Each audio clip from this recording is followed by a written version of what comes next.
Welcome back to Sledgehammer Horror, guys. I am Ken Sledge, and let's talk horror. I got to be honest with you guys, I'm still really giddy because today I am joined by my wife's childhood crush and the guy that I wanted to be growing up, Keith Coogan. Keith, how you doing today, man? Great. Good morning. Hope you're well. How are you? I'm doing so good, man. Thank you for agreeing to do this. This is so much fun for me. How you holding up with COVID, man? Everything going okay? Oh, what a horror movie. Actually, really, this would be considered thriller, maybe political sci-fi, or a comedy at times. It is, it's different for everybody. And everybody has their challenges. And I'm just starting to really crack on just wanting to get back to normalcy and really get back to work, because I do work, real life job. As real as it is, I do tours at Sony Studios and tour people around the old MGM studios, and I haven't been able to do that since March 12th, and I'm dying to get back there. But I have been busy. I mean, quarantine went, and a couple of weeks in, a friend of mine wanted to do something, so we put together the Quarantine Bunch. It is a former child star support group that has moved online because of the quarantine, and then you get to see what a mess everyone's lives are in. It's completely fictitious, but we of course skewer former child stars. And I did work census, but I can't talk about that. And under penalty of law. But that's really fine. I worked census 10 years ago, loved it. I always love working census. And then just finished on, got a great surprise hit up, Dr. Josh Roush, who, his wife, Liv Roush, they directing a movie. Now, Josh directed the documentary for Reboot, the one that just hit and just kind of became released. And it's phenomenal. It is a phenomenal watch. So we just finished watching this, and it looks amazing. His transitions are smoke gets blown into the screen, and it does just great, really great work. And hey, would you, I'd be interested in the part in Wrong Reasons. So we got Ralph Garman, Kevin Smith, incredible cast. Who was Red State? James Park. Okay. Well, the son of the two, of the father and the son. Yeah. I'm sure you've seen Planet Terror. Oh yeah. The best movie ever made. Right? Come on. Oh, for sure. Planet Terror is the best movie ever made. Zombies and sex and Bruce Willis and blood and guts and a chroma key pulled off of a blue sky. So the shot where the helicopter's pulling up and Rose McGowan's, it's like a poster shot. They're pulling up.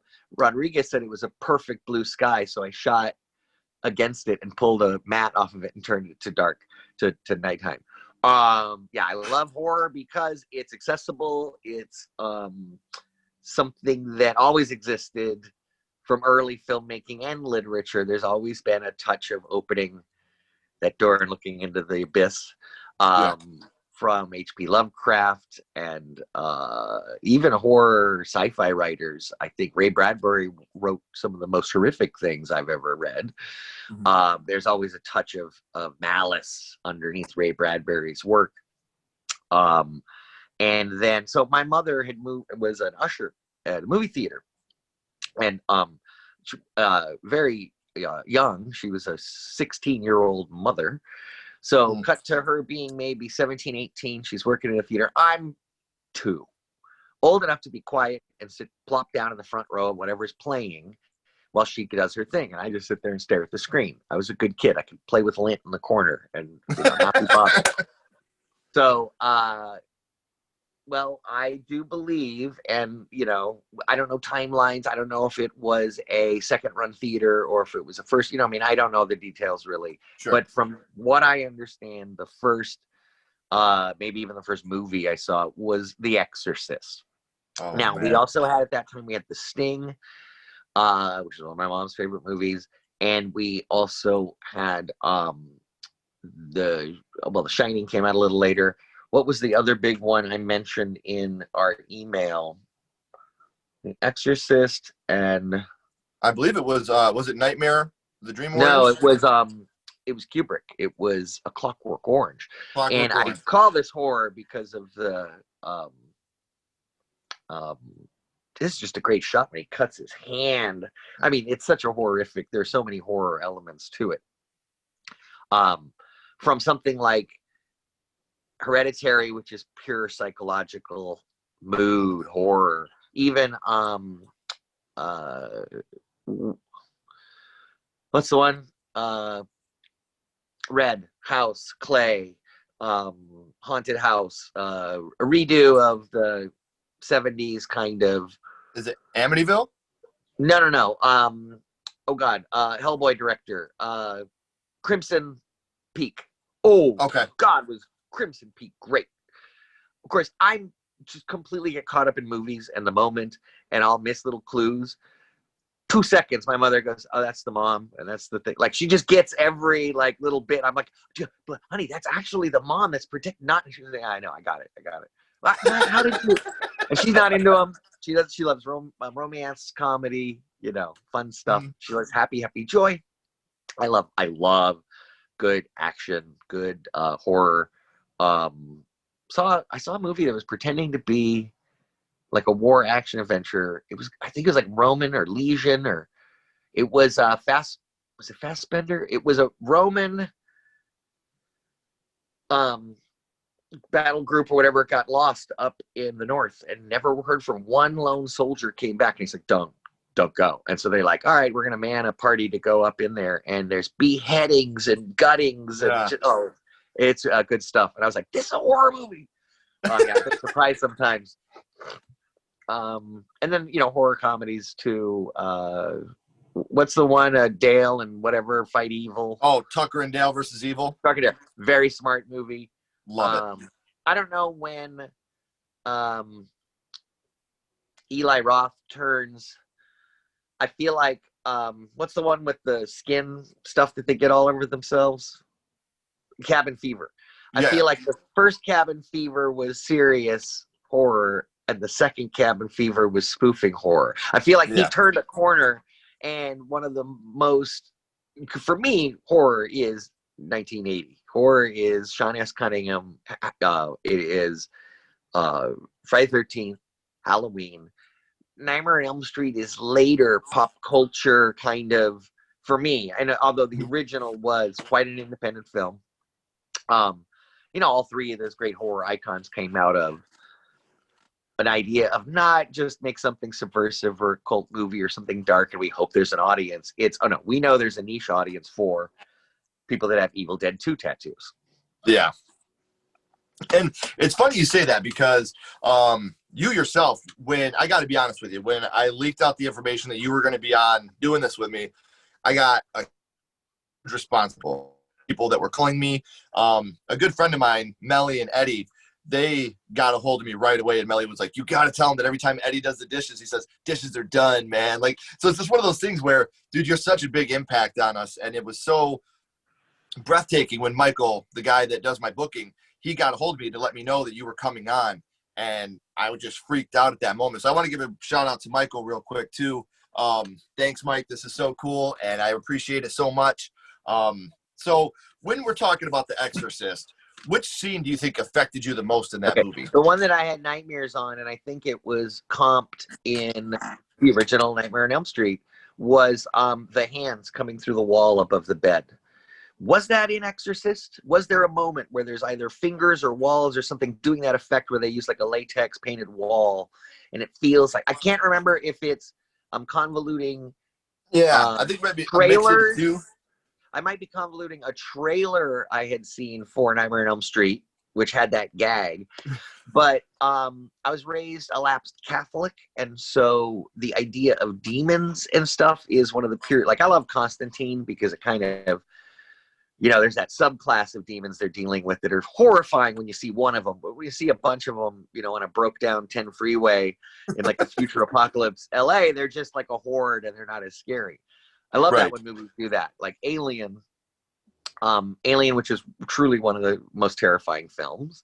So well made. 7 characters just slowly getting eaten one by one. It almost invented the final girl. Yeah. By accident. And I think there were numerous instantaneous appearances of Final Girls, Texas Chainsaw Massacre. You know, there's one where they go, it naturally led itself to what counters this masculine, toxic, Sure. violent, horrific, well, the feminine. That's what's going to counter it and win and love and whatever. When you're making a chop up B horror movie or whatever, it just turns into gallons of blood at the end, and it is very simple. It's very simple in terms of themes, context for an audience. You know, horror is really easy to get. Yeah. Oh yeah. So Exorcist, it was the fact that she's a child. You know, I was a child. The possession, the overpowering of priests, which I considered a you know, leader or like, you know, leader figure in the community. Yeah. That and it scared the parents. So I see something that she, like my mom said, she remembers the day that Kennedy was shot, and the parents were walking around like zombies and just drinking and like crying. And I'm like, yeah, I kind of get it. So yeah, Exorcist was genius, and it also had the subliminals that Blatty put in that they had already said were illegal for pre-show reels. You couldn't put subliminals of popcorn and soda because it's unfair to an audience. They don't know they're being advertised to. But in film, it wasn't illegal to do it. So he's got those 2 frames of Zuzu, you know. Oh, it's just great in the middle of nowhere. And I don't know that the additional stuff adds much to it. The extra scenes, crawling down the stairs backwards and stuff like that. There's a couple of things that are nice. I definitely had to get the extended director's cut. Oh yeah.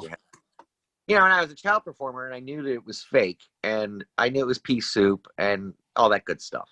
But you know, a couple of years ago, I read a great quote from Linda Blair. They were talking about, I think it was in the documentary. I don't know if it's video or if it's an article I read, but it was, they're in the audition process, and they go, you know, there's a lot of crazy stuff that goes on in the movie, a lot of adult stuff.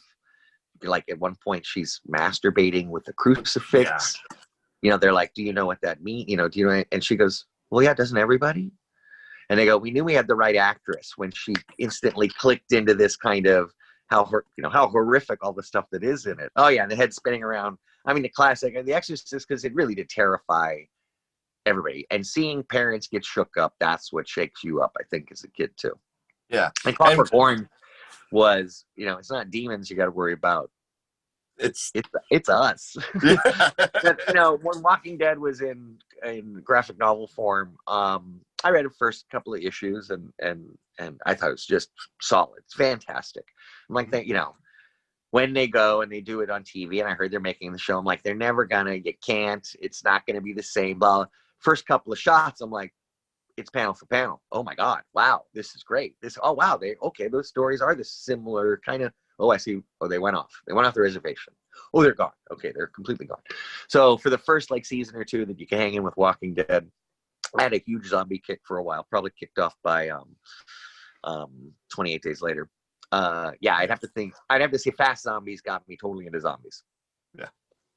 And then when you talk about 28 Days Later, I think 28 Days Later, I've talked about it before, has one of the saddest infection scenes ever. The guy makes it through everything, and he's, you know, then he gets the blood drop in the eye. Yeah, you know, like, you make it through all these zombies, and then you get got by a fucking blood drop in your eye. You know, that was Eccleston, right? Yeah, got it. And he, you know, he was my first doctor, for Doctor Who fans or whatever, and always just so intense. And he helped that movie. I mean, I almost want to say second lead because a movie's only as good as its bad guy. Right. Eccleston, fantastic in that. To know how they shot it, I think shooting it on digital video helped bring it into more personal experience because almost like Cloverfield 2, it's subjective, and you go, I've shot footage that looks at that quality, and then it flips a switch in your head that you're like, this is more grounded in reality just because of the digital video of it. Also, he knows how to compose a shot and cut and paste dialogue and all that good stuff. And that's something huge for us. When you're watching a movie, you want it to feel real, especially with a horror movie. You want it to feel real because that makes it more scary to you. The more unrealistic it is, the less scary I feel like it becomes. So I think that's where Sunshine versus the original John Carpenter's The Thing, which are incredibly similar movies structurally, right? They're 10 Little Indians. And they also have a who's kind of, been flipped onto the other side, who's suspect got a Hateful Eight quality to it. Sunshine was definitely, I got hooked on it. Whereas like I saw it and I went, oh my God, genius. And then watched it again. And now I can tune in anytime. And, what a great cast. Literally every single member of that cast is so watchable. Mm-hmm. See, and it's so fun to talk about this with you and learn the things that you love and how horror has affected you as well. Because like I said, man, growing up, Adventures in Babysitting, Don't Tell Mom the Babysitter's Dead, Toy Soldiers, these are all things. And then even recently, for those of you that haven't yet seen Jay and Silent Bob Reboot, one of the funniest scenes in it is with you. That's dude, it blew me away. That scene, it made me laugh out loud when I seen that part. You're like, it's just Keith Coogan. Just just Keith. It's just Keith, man. Okay. Diedrich Bader was so awesome with that. There's just a few things, cues on the page, and then we get to the set and we run it, but you're really shooting right away with Kevin Smith. The rehearsal is only just for camera stuff. Sure. He wants to get it all, and he'll do it till he laughs and thinks it's funny, and then he'll do it and get an idea mid-shooting and whisper something in your ear, and then you'll see it connected in the final print to other gags in the movie, and you go, oh, he got that idea on the spot, because he's cutting the movie every night. So he has everything edited up to, not even edited, like cut. He's pretty much cutting the movie, not sleeping for 3 weeks while he's shooting the movie. So by the time I came on, it was like the last week of shooting. And he had all these kind of running gags that he was able to kind of whisper in and help clue in. So much little things in there. But the cumulatively, they add up to these big gags. Neat to be in there, truly, he made Clerks under the same circumstances a lot of people make their first horror movies, and a lot of early horror films. Like I equated to like working for Raimi on Evil Dead 1. Sure. Or Texas Chainsaw Massacre. I got to speak with Duggan. What's his name? Oh God, he played Grandpa. Duggan. I don't want to say Dennis Duggan. That's Dennis Duggan. I'll say it's not Jim, because I'm thinking Jim Duggan, the old WWF wrestler, but I think it is Dennis. Oh, right, no. So I think Dennis Duggan, he said the smell on set, giving me kind of insights of how stiff and crusty Gunner's outfit was, and I've worked on films where, like Book of Love, our last day was a 22-hour day. You have a deadline. You have to return equipment, and you're like, we still have 2 days left of shooting and 1 day to do it. So you just kind of keep shooting until you're done. And you're sitting there going over the script going, we really don't need that scene. That's a 2-page scene. If we move that line to this scene, rip it out. Let's get out of here. Yep. Man, that's so intense hearing this, man. It's so fun to me hearing this. Anything behind the scenes is always so fun for me, man, because this is something, like I said, I grew up watching you. And I told him before, my name obviously is Ken, so I grew up Kenny. So whenever I'd introduce myself as Kenny, the two things I always got were either, oh my God, they killed Kenny, or dishes are done, man. So like I said, you've shaped a lot in my life, and it's something that I grew up watching you. That's who I wanted to be. That's who I was, the rock and roll, long-haired kid that just had so much fun all the time.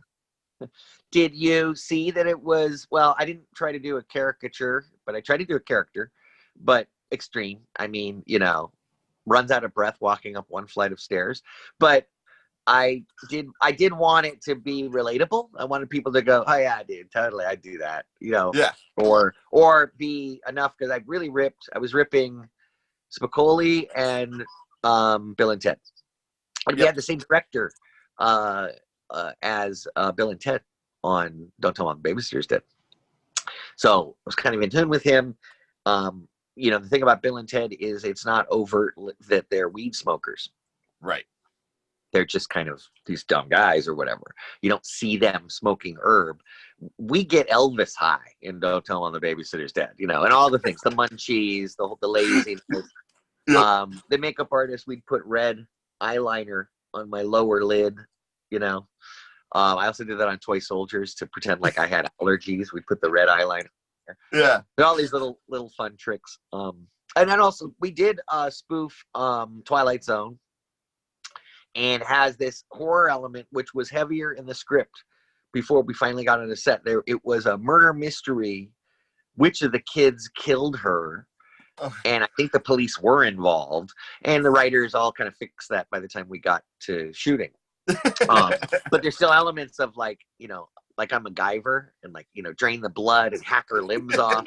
These kids are obviously watched a lot of television. Yeah.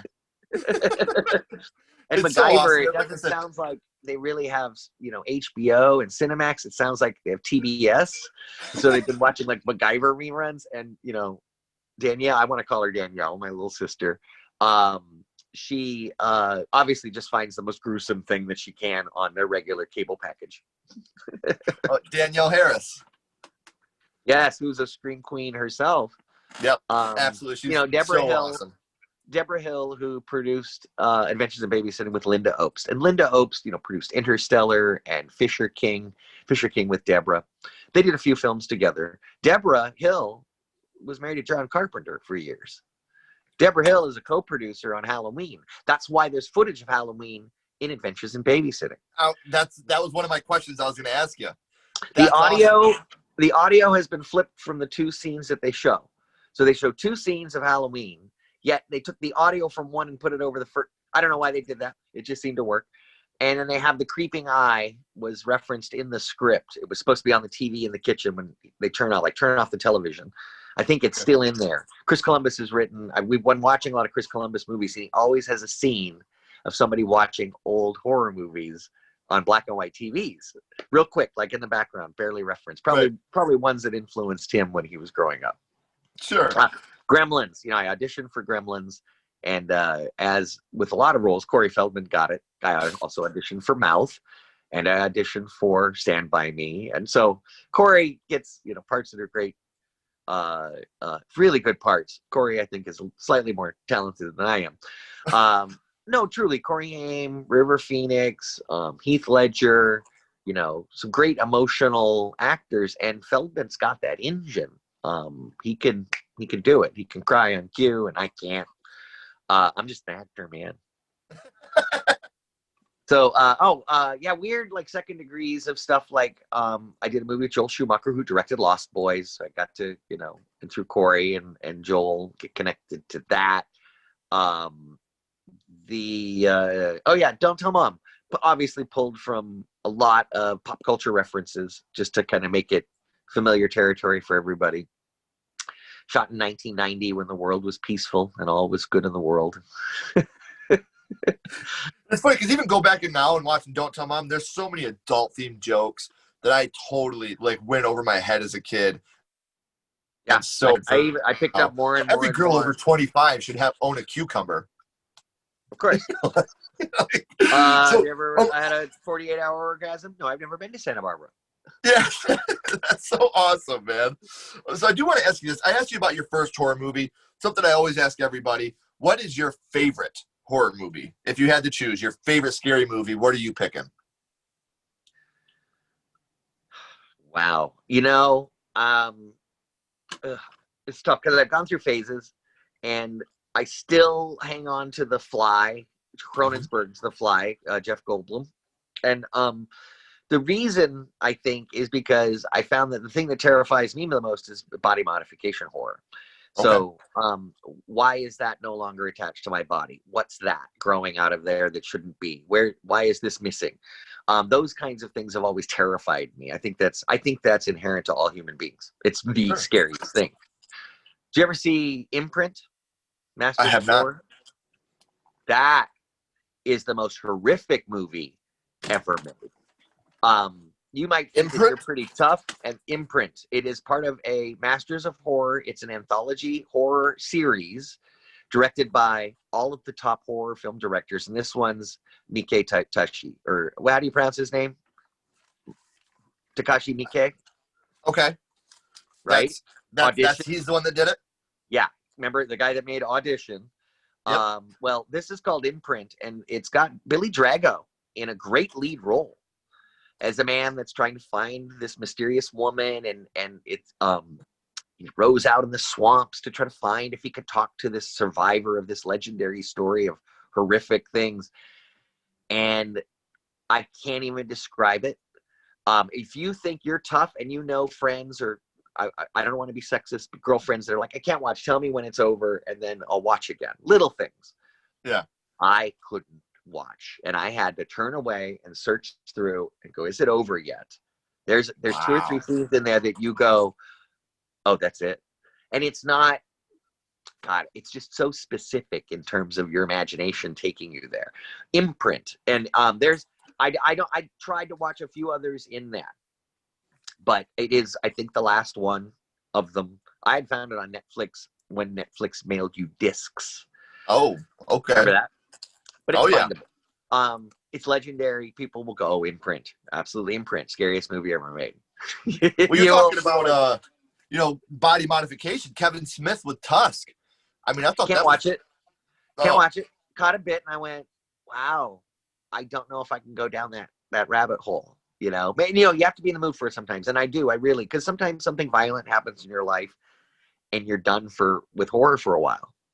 I can't even watch something with anything violent, gunshots, car accidents. Sometimes you're like PTSD kind of a thing because of all of the trauma and anxiety of living today. And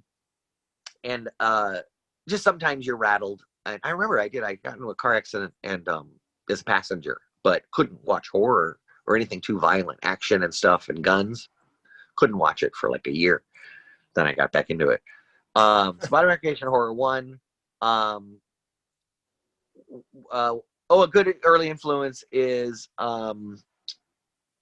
he's in the house. Get out of the house. When a Stranger Calls. Oh, When a Stranger Calls. Oh God, yeah. Also there was a weird, I don't know if it was a movie of the week. It was in the 70s. I want to say it was The Bad Seed, but it's not The Bad Seed. It was a woman in a house that was automated, and the house tries to kill her. And it's not Houseu. It is a 70s weird, like the oven starts to bake, and like it turns the heat up on her, locks the doors on her, and it's terrifying. I don't know the name of it. Look in, 70s horror movie with woman stuck in house, and it's along the lines of Trilogy of Terror, Karen Black's magnum opus. I'm writing that down right now. Oh, good. That's what I was doing. I want to call it. It's the bad omen, the bad seed, the demon seed. It's got some sort of, close to that title. I can't quite remember. Then you had your comedy horror, which, fun. Never really quite went horror. It always tended to lean more on comedy. And the effects were always done in a comic booky way, like Beetlejuice or something like that. Mm-hmm. Still totally fun, always fun. Well, House from 1986 is a total horror comedy, and that's my favorite movie of all time. Like that was my first horror movie. That to this day is my favorite movie. That's why the poster behind you with the house. Yep, that's great. That's my favorite horror. My favorite movie of all time is Back to the Future. I don't think that'll ever change. But man, House to me is the perfect horror comedy. It's an amazing movie. Real quick before we end this, I always end this with a skull count. We're ranking The Exorcist on a scale of 0 to 5. 0 being the worst, 5 being the best. In your opinion, what would you rank The Exorcist? Oh, 5. 5 by 5. Completely. I mean, good, perfect. Look, it is a great 70s. It's the fact that it's set in Washington D.C. and her name's Reagan. I don't even want to get into all of those other things, but the steps are famous. Yeah. Well, I mean, and like you said, there's never been, besides the Blair Witch, I can't think of a movie that just the promotion alone scared people. Like with the Blair Witch, you had people didn't know if this was real or not. With The Exorcist, you had stories of people leaving the theaters shutting down, all the stuff that happened behind the scenes of it. People were terrified of this movie. Women were leaving the theaters crying. Men were throwing up. I mean, this movie, the effect it had on people could never happen today because of the internet and how desensitized we all are to that kind of stuff. The Exorcist blew the balls off of people, and you got to respect that, even if you're not a fan of the movie. That's the only movie, I've talked about this before. We owned a video store growing up. Oh, great. And growing up, I owned a video. I did. My parents did. And so I would just go in and pick movies to watch. My mom had never watched The Exorcist, so we rented it. That was the only movie my mother ever shut off and told me I wasn't allowed to watch.